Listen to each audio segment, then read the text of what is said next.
গোলশূন্য draw এবং বলা যেতে পারে কোনো ক্রমে ম্যাচ বাঁচিয়ে ড্র নিয়েই গ্রুপ পর্বে দ্বিতীয় হয়ে পরের রাউন্ডে গেল পর্তুগাল।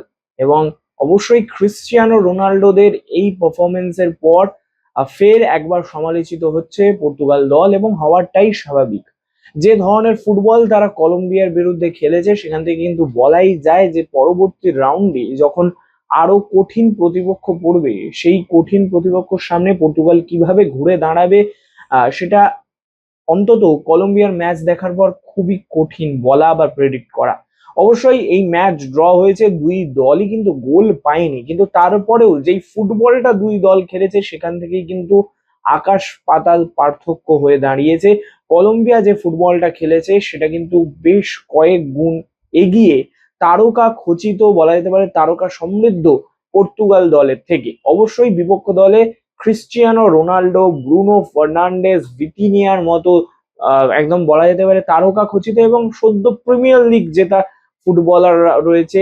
কেউ এমন ফুটবলার রয়েছে যারা চ্যাম্পিয়ন্স লিগ জিতেছে, কিন্তু তারপরেও যেই ফুটবলটা পর্তুগাল খেললো আজকে, সেই ফুটবলটা কিন্তু কোনোভাবেই ইউরোপিয়ান কোনো বড় শক্তির দল খেলছে বলে বোঝাই গেল না। উল্টো দিকে কলম্বিয়ার দল, তারা যে ফুটবল, তারা যে নিজেদের স্ট্রাকচার মেনটেন করে প্রথম মিনিট থেকে খেলে গেল, সেই ফুটবলটা দেখে কিন্তু বলা যেতেই পারে এইবারের ওয়ার্ল্ড কাপে কলম্বিয়া কিন্তু ডার্ক হর্স হিসেবেই নেমেছে, এবং তারা কিন্তু যে কোনো কঠিন প্রতিপক্ষকে ভেঙে দিতে পারে।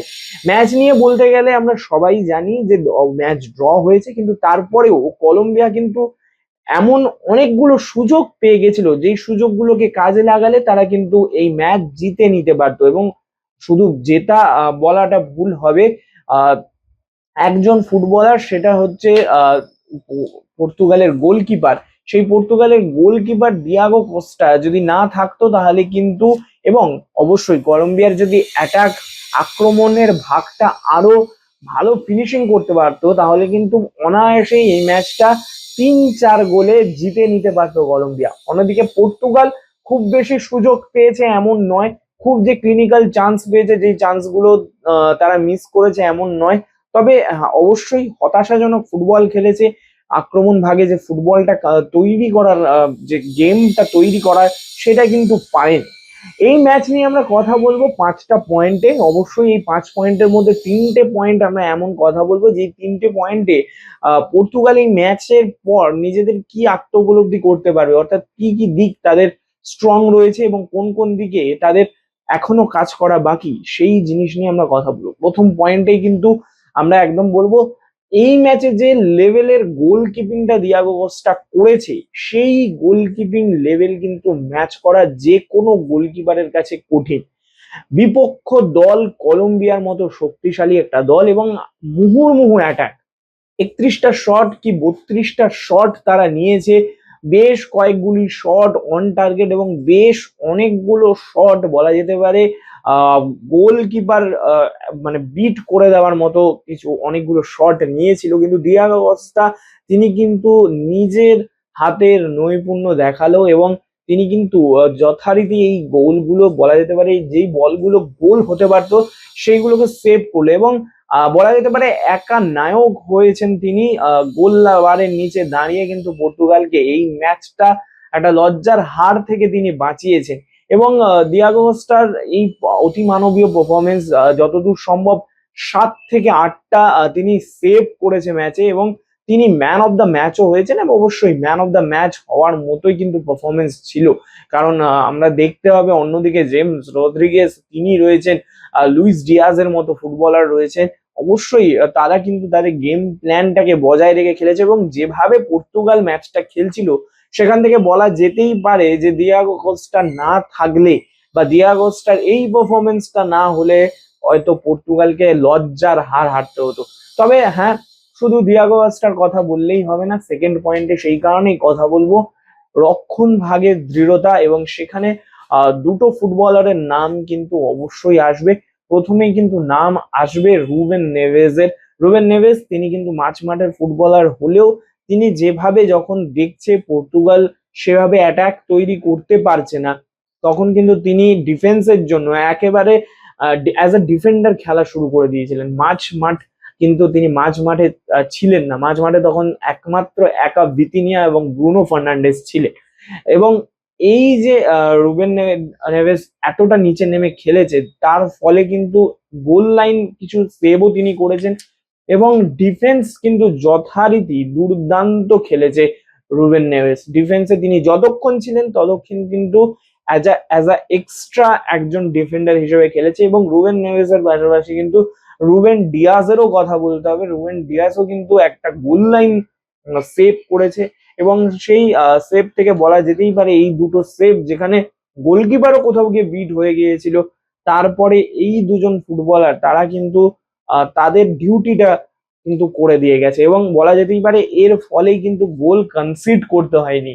কারণ কলম্বিয়া কিন্তু 36টা শট নিয়েছিল, সেটা কিন্তু মোটেও কম নয়। এবং পর্তুগাল কিন্তু তার থেকে আমি যতদূর সম্ভব বা যতদূর মনে পড়ছে তার অর্ধেকের থেকে একটু বেশি, অর্থাৎ আরো 10টা শট কম, অর্থাৎ 26টা মতো শট নিয়েছে পর্তুগাল। তো সেখান থেকে বলা যেতেই পারে যে মুহুর্মুহু অ্যাটাক এবং একদম এমন অ্যাটাক যেই অ্যাটাক গুলো কিন্তু গোল হতে পারতো। বেশ কয়েকটা লং রেঞ্জের শটও নেওয়া হয়েছে, সেখানেও কিন্তু এই দিয়াগো কস্তা এবং রুবেন ডিয়াস, রুবেন নেভেস এরা কিন্তু ডিফেন্সে তাদের যে অভিজ্ঞতা সেই অভিজ্ঞতাটা কিন্তু দেখিয়ে দিয়েছে।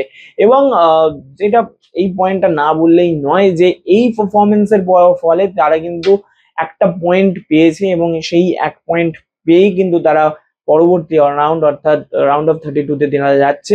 অবশ্যই কঠিন বলা যেতেই পারে, কিন্তু কোথাও গিয়ে গিয়ে একটা হিসেব নিকেশ আছে। কারণ পরবর্তীতে তারা কিন্তু নক আউটে মুখোমুখি হবে ক্রোয়েশিয়া। কোথাও গিয়ে কি ঘানার মুখোমুখি হতে চাইছিল না পর্তুগাল, না কি? সেই ভাবনাটা কিন্তু একমাত্র কোচ বলতে পারবেন। কারণ যেইভাবে যেই ফরমেশনে খেলিয়েছে রবার্তো মার্টিনেজ, তবে সেটা কিন্তু মোটেই ভালো ফরমেশন বা ভালো লক্ষণ নয় পর্তুগালের ক্ষেত্রে। কারণ এই যেটা আমরা বললাম যে একজন ফুটবলার তিনি মাঠে খেলছেন, যেটা আমার পরবর্তী পয়েন্টও হতে পারে, যে একজন ফুটবলার মাঠে খেলছেন কিন্তু যখন অ্যাটাক এমন করছে কলম্বিয়া, নিজের টিমের অ্যাটাকটা এতটাই মানে কি বলা যেতে পারে যে হচ্ছে না ভালো, সেখানে মাঠ ছেড়ে তাকে ডিফেন্সে খেলতে হচ্ছে।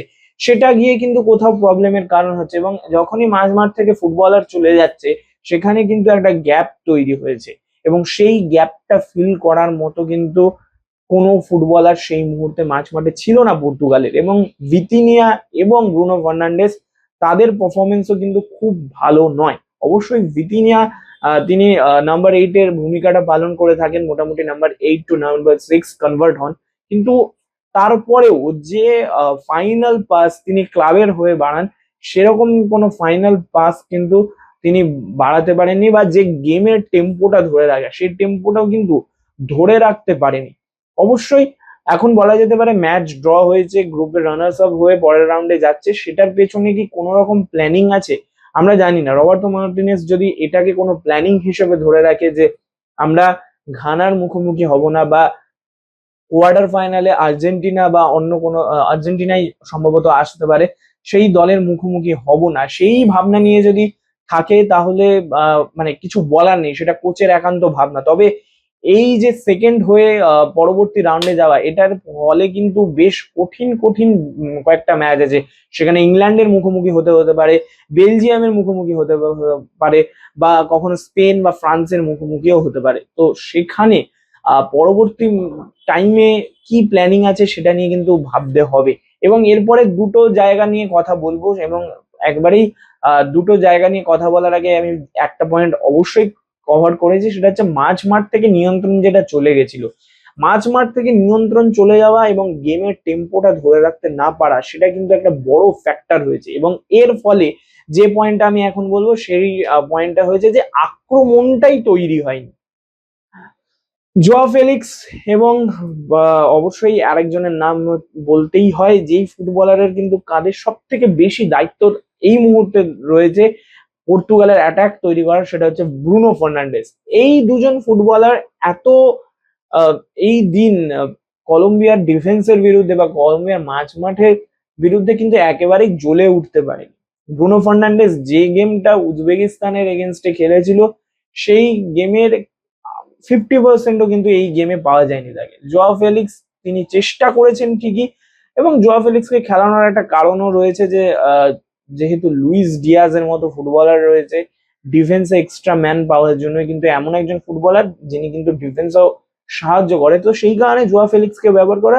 কিন্তু জোয়া ফেলিক্সও কিন্তু খুব যে সুযোগ তৈরি করেছে এমন নয়।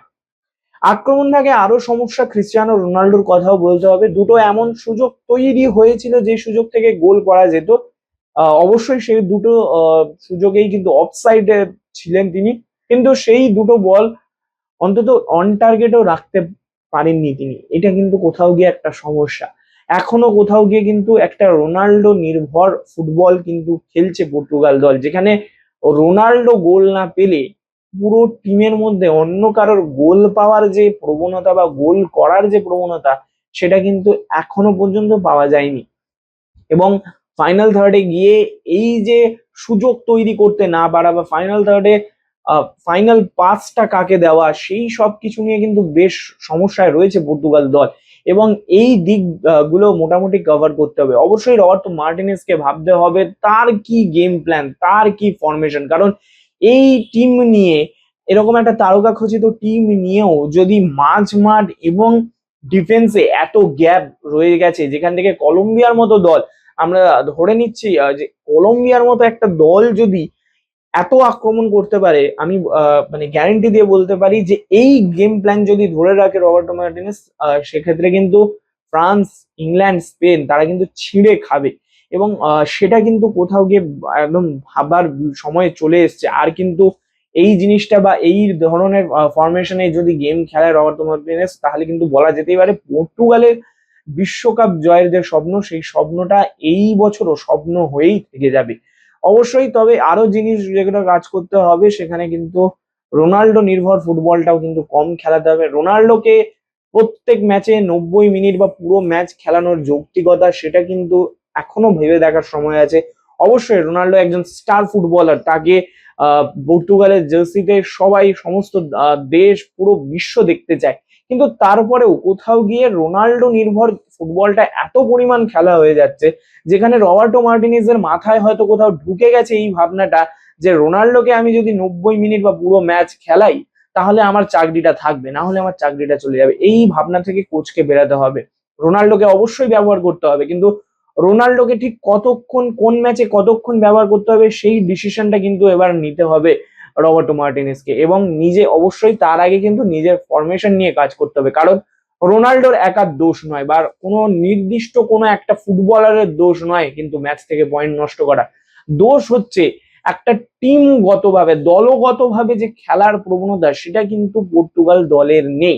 যখনই অ্যাটাকে ওঠে, কোনো স্ট্রাকচার মেনটেন করে না পর্তুগাল দল, সেটাই কিন্তু করে দেখিয়ে দিয়েছে কলম্বিয়ার মতো একটা দল। তাদের কিন্তু সেভাবে তারকা খচিত দল নয়।